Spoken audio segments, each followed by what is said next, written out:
भिगवण अपहरण प्रकरणाला वेगळं वळण. मर्जीनं तरुणासोबत गेल्याचं तरुणीचं स्पष्टीकरण, तर जबरदस्तीनं तरुणीचा जबाब घेतल्याचा पडळकरांचा दावा.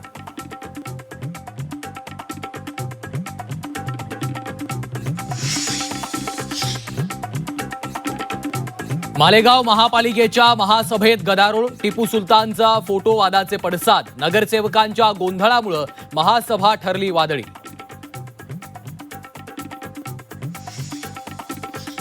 मालेगाव कारखान्याच्या संचालकपदी सुनेत्रा पवार यांची बिनविरोध निवड. अजित पवारांच्या निधनानं रिक्त झालेलं संचालकपद सुनेत्रा पवारांकडे.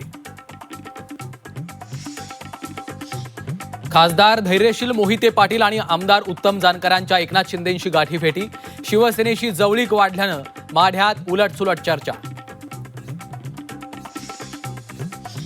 शिवजयंतीला साताऱ्यातल्या मिरवणुकीत होणाऱ्या अघोरी नृत्याला अनिसचा विरोध. अघोरी नृत्यावर बंदी घालण्याची हमीद दाभोलकरांची आयोजकांना विनंती. वाशिमच्या सामूहिक कॉपी प्रकरणात पालकांच्या उलट्या बोंबा.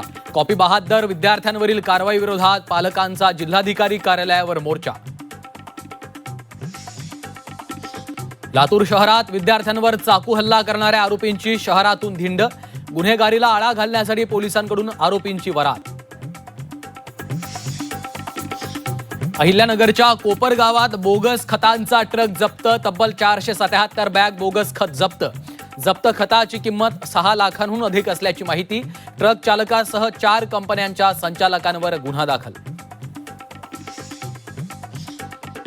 किल्ले रायगडावरील रोपवे 23 ते 28 फेब्रुवारीपर्यंत बंद. देखभाल दुरुस्तीसाठी रोपवे बंद ठेवण्याचा निर्णय. 6 दिवस शिवप्रेमींना पायऱ्या चढून गड गाठावा लागणार. आणि वाशिममध्ये टोमॅटो उत्पादक शेतकरी संकटात. वाशिममध्ये टोमॅटोचे दर घसरले.